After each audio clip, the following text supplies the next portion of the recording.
watching my channel, go or live forever. Now, my internet is again playing the fool, so it is what it is. A lot of clowns. It is what it is. All right. So I told you guys in my last video, in the last stream, that Tank Davis is really the best option to face Devin Haney. But truth be told, I just thought about the situation, and I think an even bigger fight for Devin Haney at this present time is if he rematches Vasily Lomachenko. He's gonna make some serious money at 135. Let me tell you guys why. I thought Devin Haney clearly won the fight. That's what I said. Clearly won the fight. Okay. I guess I've been on the controversial end of a lot of controversial decisions. I thought Canelo outboxed Triple G the first time. I thought Timothy Bradley beat Manny Pacquiao the first time. I thought Rolly Romero, even though a premature stoppage, I thought Rolly Romero was going to knock out Ismael Barroso. Okay, I thought it was the tide had turned. All right, round 9 was all Rolly. Okay, so people say, well, you trying to be controversial? I'm talking boxing. I'm talking boxing. That fight, I think Tony Weeks panicked. That's what I personally think. I don't think there was any play involved. Uh, Raleigh was coming back into the fight. Raleigh was moving it. I mean, Barroso did well for the first 2 rounds, and everybody's thinking about Barroso, but truly, Barroso was starting to fade. And Raleigh and his coach, can't remember his name right now, his coach, they were, that's what they were counting on. Just kind of like Loma. Loma was counting on Haney to fade as well because he knew Haney was fading, Raleigh on the gas. You know what I'm saying? So, I mean, and if y'all know Raleigh, Raleigh knocks out people. That's what he do. Okay? So I never really quite understood the outrage, but I think it's fueled by hate. Mayweather Promotions, Raleigh's associated with it. He did get, I thought Raleigh actually got a decision against, what's the kid's name? Something Jackson. Yeah, I think Jackson beat him. But having said all that, it was a close enough fight where Raleigh was in it. So, Canelo, y'all start hate on Canelo because he beat Triple G's ass. That's why y'all hate Canelo. Uh, y'all gonna hate Devin because he pushed Loma. So y'all hate Devin because of that. You want to see him lose. Y'all feel he's just a boxer. He ain't got no power. He shouldn't be winning these fights. Loma's supposed to whoop his ass. Everybody was saying Devin would whoop Loma's ass, and Loma made a good account for himself. So I get it. I get the emotion. Boxing is an emotional sport. I get it. But I'm gonna tell y'all this: Devin Haney and Bill Haney should invest in that emotion and run it back. Run it back. If they beat Loma the first time, they make the adjustments. You know what I'm saying? So they make the adjustments. You know what I'm saying? So if Tank is not available, because what I'm hearing is this, right? Tank's trainer, Coach Kenny, he flipped a coin. Shakur came up, and Coach Kenny said, well, Tank should face Shakur. So they pushed him for Shakur fight. I personally would like to see Devin Haney face Tank. That's what I'm interested in. But because this fight is so-called controversial, I don't see any controversy in it. If you know your boxing, you would know Devin Haney won that fight. There's a reason that was a unanimous decision for Devin Haney. It was a unanimous decision for Devin Haney because he was the guy doing the consistent work. He was working from the beginning of the round to the end of the round. Loma was when I say working, I'm talking about not just moving and having defense and stuff like that, but also landing punches. He was landing more punches. Yeah, he was landing more ones and twos. Loma was throwing combinations. But how much of the combinations was Loma landing? And every now and then Loma would get a jab in. You know what I'm saying? Because he has a good jab. He get his jab in or he get his lead left in, right? He double it up. He throw it different ways. He cut his angle. Once he got his foot position on Devin, he come in. You know what I'm saying? But they weren't consistent. Devin was consistently going to Loma's body. I'm saying? So I couldn't see how the more hardworking fighter, that the fighter that's landing more throughout the course of the fight, I don't give a damn what the punch that said. Devin Haney was landing more. Not all his shots were clean because Loma would be rolling and riding and dipping and turning, pivoting with the shots, but he was landing more on Loma because the reason why, and this is something Loma need to think about, right? The reason why Devin Haney was able to land all those body shots on Loma was because Loma has a high guard and he keeps his hand up too high. So Loma, if you listen or somebody can get this video to Loma, you need to adjust your guard or at least dip in to prevent those shots from sweeping around your sides. Because Bill Haney and Devin Haney saw your vulnerability, which was that your body's exposed all the time. That's a big thing. So there was like free shots for Devin Haney. So he was freely going to your body. He didn't even use a long jab, stab to the pit sort of thing. Every now and then he did. Haney whipping them lefts to the liver, spleen liver shots. He'd come up top too. He counter punch up top sometimes. He mixed it up. He threw uppercuts. He threw sweeping rights. He threw hooks. He threw straight shots. He threw arch shots. Right. He threw overhand rights. He threw check hooks. He threw left hooks, keeping left hooks. He threw pivot to the side, left hooks to the solar plexus, left hooks. I mean, he was just throwing. He was just throwing like all kinds of things, right? Loma was mainly shooting that straight left, double up the straight left. Once he get to the inside, he started work, right? He's throwing hooks like crazy, right? He also had a nice jab, unpredictable jab, quick, sharp jab. Once he found the range, he would either step in with the jab or he'd find that southpaw angle and pop the jab, and then Haney would pivot with it. So a lot of times when Timothy Bradley was saying that Devin Haney's head is on the line, it's not his head is on the line. It's Loma has lined up himself and feinted Devin Haney. He feinted as if he's going to throw some other shot and throw the lead left. He lined up his lead left to throw on Devin Haney. So it's not that Devin Haney's head was on the line. No, no, no, no, no, no. And I think later on in the fight, they was beginning to realize, oh, that Manny Pacquiao did this. Manny Pacquiao caught Floyd with that straight shot, that same straight shot. Loma used it a lot more. Loma is much more intentional about what he's doing, technical. So that's what you saw, and that's why Devin was getting hit with that shot.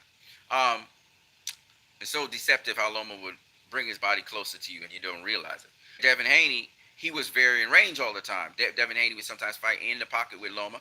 Sometimes he would fight on the outside. Okay, and Loma had, I think, quicker foot speed than Devin Haney, but it doesn't matter because Devin Haney still was using the pivot work to take away the angle, so it didn't matter how fast Loma's foot speed was, which is very interesting. Even though Devin Haney could match his foot speed, he was still getting caught with certain shots off guard, and he realized that, and he was trying to figure out, he had to dip or he had to out the way of the shot. So it was really cool to see all of that. And but anyway, back to what I was saying. So Devin Haney, I thought won the fight because he did a more consistent work. He was working, you know, 3 minutes every round, right? Dante's Boxing Nation said something pretty interesting that Loma increases the pressure on you.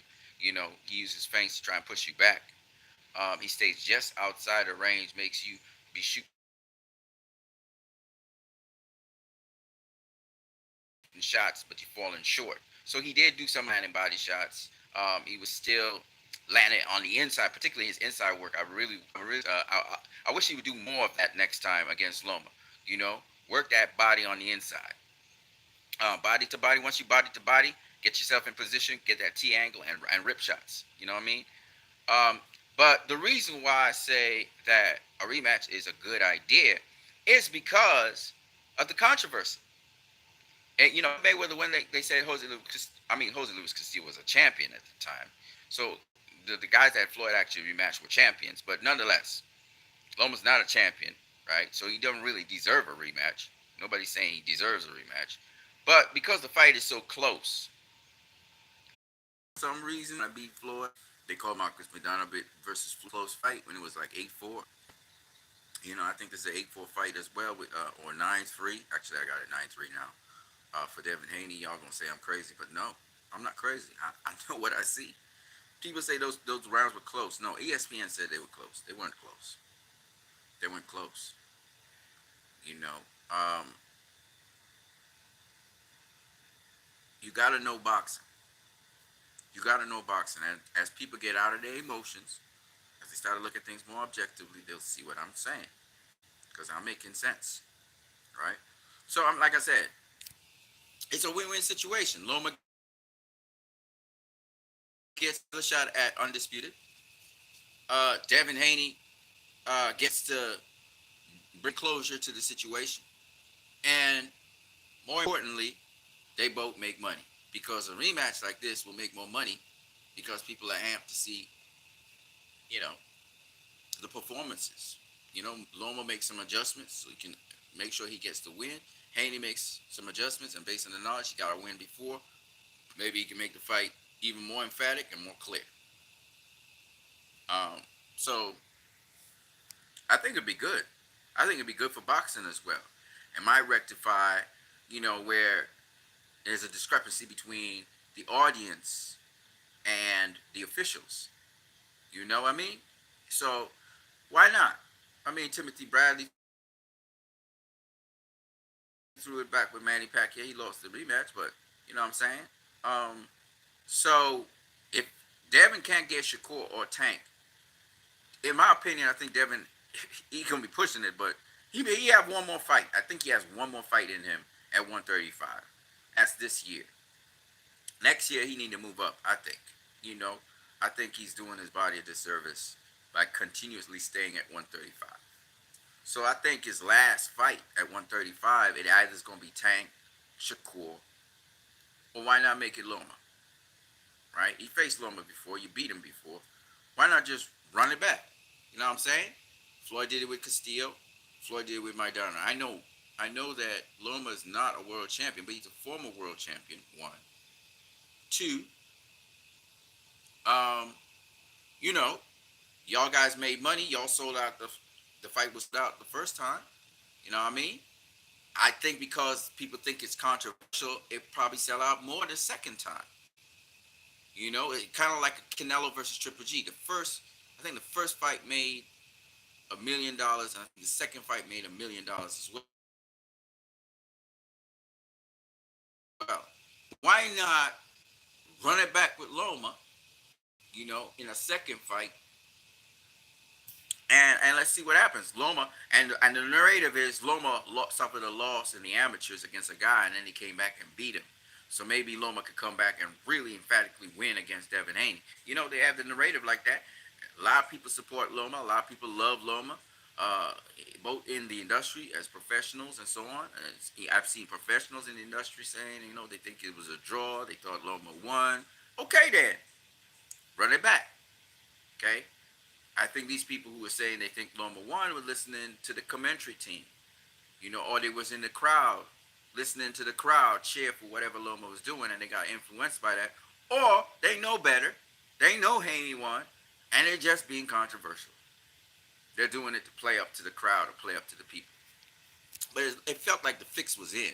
From the time Nevada State Athletic Commission fined Devin Haney, I knew the fix was in. I knew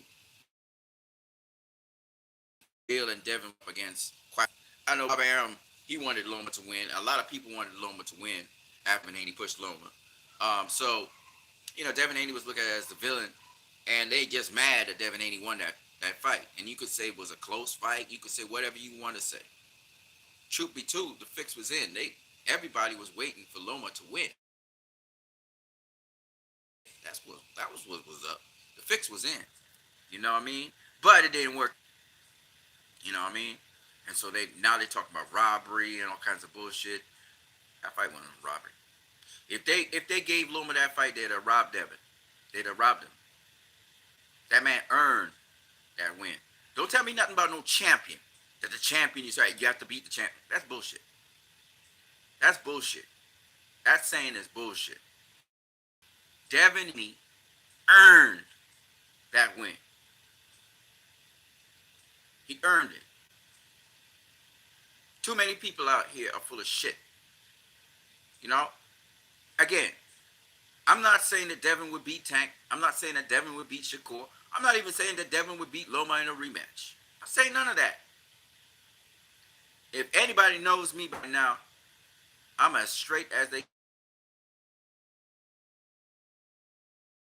come. I'm a straight shooter when it comes to being a fan. And I understand boxing, I understand politics. And one thing I don't do is play boxing politics. Okay? So I'm not gonna play around with the safe thing. Oh, it was a close fight. It could have gone either way. That's a safe political statement people making. Roy Jones Jr. said it. He said it. Roy basically said Devin won the fight, but he didn't say it. He still was kind of playing politics. He said, which you prefer, the guy that was going to the body and also giving you some headshots, or the guy that was exclusively doing headshots, even though Loma did go to the body in the 8th round. It was a really nice fight, and I think he was digging to the body because Devin was digging to the body on him, and it was hurting, so he was trying to put back the hurt on Devin. A little too late, though. But,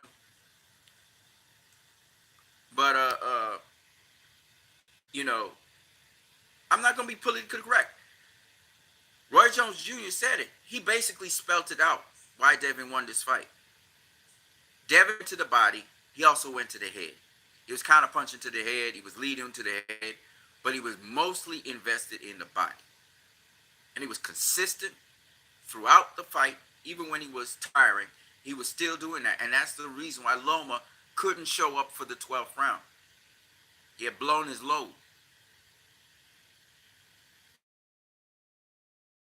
You understand? In the middle rounds, we saw Loma put his head down in a bucket. We saw him breathing hard. Devin Haney was slaughtering his body. Round 5 was a slaughter fest of body shots. Beating that body up. Okay? Telling you, man, Loma pissed blood at the end of that fight. I'm sure about it. Haney was beating that body up. But Loma's a tough guy. I'm going to give him that. He tough. He's small, but he's sturdy. You know? Did a little jujitsu and threw down Devin Haney in the 2nd round or 3rd round. I can't remember which one. I mean, he flung him back and stuff because he knew his jujitsu. See, that's what I'm saying. But Haney strong too, man. Haney turned him into the ropes and shit. They was wrestling a little bit. Haney was better on the inside. Haney was better once body to body. He was doing his shit. He was dominated. But at mid range, Loma got very very very fast hands, very nice combinations. Haney on the defensive mostly, and he had to use his angles to get back out of the way. Once Loma got that angle on you, he get the lead foot dominance, or he just get sidestep. You get the angle on you. He's gonna run his shit off. Even if he's another thing he did, was he timed Devin Haney's jab, or he timed his lead hand, his right hand, to slide in and then run his combinations. He'd lead off usually with either a double left or a jab, and he'd come in. He'd come straight in, but it's his timing. You know what I'm saying? Explosive, quick. Loma's quick. I'll give you that. You know, but I gotta say, man, I gotta say, he wasn't doing it all the time. He was doing it, but not enough. You know, so Loma, you gotta take your game up, and you have to find a way to get inside at mid range because you need space to work. You're not a guy that you know could thread the needle and be doing the tying up and landing shots on the inside, finding them shots on the inside, and that's not your game. Your game is to stay in the pocket and circle around a guy and throw punches, right? That's your thing. You counter punch the guy and stuff like that. That's where you thrive. You don't thrive when you're locked up a bit and you're still finding those moving our forearms and shit. Devin Haney using that lead hand, using that forearm, to create that distance. So Loma couldn't come right in on him. And Devin Haney was doing some real great stuff with the lead hand. And even this how he shot off his right hand, interesting. Um, and I think Devin could do so much more. Actually, I think he could do much more. I've seen Devin do even more than that. So, I would like to see Devin and Loma improve their game and take it to even another level. I know that a highly anticipated rematch. And if Devin can't get Shakur, if he can't get Tank, my feelings are that Bob Arum and Jay Prince will not let Devin Haney face Shakur right now because Shakur ain't ready for Devin Haney. He's just not ready. I mean, he thinks he's ready, but he's not. Um, Shakur versus Tank, that's a better fight because but Tank's really experienced though. Tank's very experienced. really experienced, much more experienced than Shakur. Faced much better competition than Shakur. Been tested a lot more than Shakur. Shakur's hasn't been tested. He hasn't been tested, and that's the thing that he's eager though to he's eager for the smoke. So he wants to go through the test. The thing is, Bob and Jay Prince, they probably will say, "Whoa, Nelly, slow it down. Still not ready yet. We're gonna let you do your thing, but not yet." And right now, Tank is trying to prey on Shakur because he knows out of the two, Tank knows out of the two, Shakur and Haney got a lot more experience. Haney just fought Loma, and Coach Kenny done already. Coach Kenny done already let the cat out the bag. So they no way Tank can say anything about Devin. Know what I mean? Um, and Tank wouldn't say nothing about Devin. The thing, the thing is, I don't know if Tank and Devin will ever face each other at 135, because Floyd that Devin go up to 140 and rule that, and Tank will stay at 135 and that. I remember Floyd saying that a while ago. Tank's his own boss now. He worked with Mayweather Promotion, but he's his own boss. So if Tank want Devin, he can get him. You know what I mean? Because Devin ain't gonna say no. Devin want all the smoke. We all know this, right? So this is why I present this option. Now I know that Bill Haney said the fight wasn't close and blah blah blah blah blah. But truthfully speaking, they should run it back. They should run it back. You know, Dev versus Loma 2 will make fucking sorry, excuse my language. It will make a lot of money. It'll create a lot of buzz. It'll create a lot of interest because the first fight was good. It was good. This is the fight of the year. I think. I think it's the best fight of the year, and I can't see why running it back. How that will hurt anybody. It helps Loma if he gets beat a second time. He gonna be cool with it because he got two shots. You know what I mean? It sort of clarifies the fans. It solid. I mean, it really solidifies Devin. Devin's already solidified, but it really solidifies and brings closure to the situation.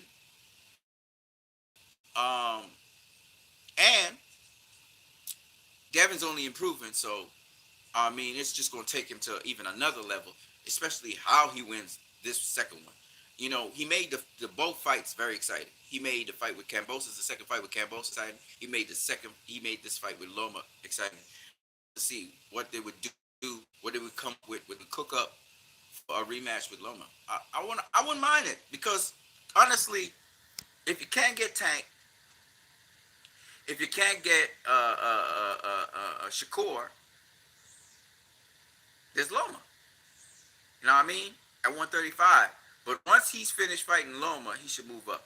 It's either he's moving up now to 140 right now and just forget about them guys, or if he can't get Tank, if he can't get Shakur, which from what I'm hearing, Tank is looking to fight Shakur, kind of like that's what their team is doing. So they not interested in fighting Devin Haney. Like they know how hard that fight is. They know, and they know after Haney just beat Loma, it's gonna be even harder. And they see how strong they when he cutting weight like these big weights are. So Devin ain't making no damn excuses. He will take on all of them, weight drain or not. I always thought Thomas Hearns was a little bit weight drain at welterweight as well. You know what I mean? That's why he used to fade late. But if you take that into consideration, you fade late, you know what it is. But you know the fundamentals of boxing. You know how to preserve yourself. You know how to weather the storm. You prep your body for that. No excuses. Let's get it. You know what I mean? So Devin's that kind of dude, and I just think that people talking about Tank, if Tank connect with Devin. I don't think so. Devin is a tough dude, man. This dude, he has never seen the canvas. Never. Men have hit him hard. He got hit by some hard shots. He got hit by multiple shots. 2, 3, 4, 5 punch combinations from punchers. Dude ain't touched the canvas yet. He a tough guy, and he's young. So People talking about Tank would light him up and stuff. I don't know about that, homie. I think Devin, you got to hit Devin with at least two, three, four punches. You know, a combination of punches, like a jab, right hand, left hook, to really, really try and buzz him and stuff. But that dude tough. He's strong. He's strong, and he's going to only be stronger at 140. Stronger, probably hit harder too. So see, Devin don't look like he a puncher, but you never know. Terrence Crawford was knocking out nobody at lightweight either. And once he moved up to super light, he started sleeping people. You know what I mean? So you never know. But Terrence Crawford was always vicious. You know what I mean? So you never know. Um, Devin's base, like a lot of people been saying, it's still not the best. He doesn't have the best foundation, so he's sometimes off balance with certain shots. But once again, you know, and he and Loma were off balance times in the fight because again, Loma's awkward, Devin's awkward, and they move. They got good footwork, both of them. So you know, it is what it is. But yeah, I just thought I'd put that out there for you people to think about, consider. Maybe Bill Haney consider as well. Bill considered that maybe let's run it back. Floyd was like, yeah, y'all think that guy won? Okay, okay,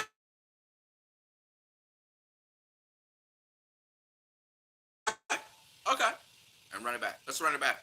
That fight will make money. Now they may have to re-sign with Top Rank. Maybe they could get a one fight deal or something with Top Rank to make that happen, and they could decide what they want to do next. And by Shakur facing Tank, Shakur will get a lot of experience facing a top fighter. Um, you know, multiple world champion. That would be a good fight for Shakur. For Tank, it would be a good fight for Tank. And maybe Tank and Shakur meet up with Devin Haney at 140 sometime in the future. You know what I'm saying? So I don't know. Said, and that Bill Haney maybe he considers it because you know when they go with their team, think about that. Maybe you don't get to do Shakur and Tank. Maybe you don't get them. We know your eyes was on them, but you got a money fight right there with Loma. Why not run it back? I'm just saying because Devin Haney is a guy. He takes on all challenges, so I don't have a problem with it. But if not, maybe if you can't get Tank and Shakur, just move up. You know what I'm saying? Move up, see what happens. You know what I mean? Because there's a lot of good fights at 140 as well. I'm what you need. It was good talking with you guys. Peace. I'm out.